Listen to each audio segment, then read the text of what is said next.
மனிதர்களில் ரெண்டே வகை தான், நல்லது செய்யக்கூடிய சொர்க்கவாசிகள், தீமை செய்யக்கூடிய நரகவாசிகள். அப்போ நம்மளை அதிகம் சொர்க்கத்திலையும் அதிகம் நரகத்திலையும் சேர்க்கக்கூடிய செயல் என்னன்னு தெரியுமா? இது பத்தின செய்தி திருமதியில 1927 ஹதீஸ்.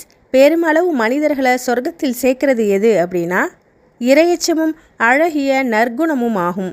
அதே போல பெருமளவில் நரகத்தில் உங்களை சேர்க்கக்கூடிய விஷயமாகிறது வாயும் மர்ம உறுப்பும் தான் அப்படின்னு நபி அவங்க சொல்கிறாங்க.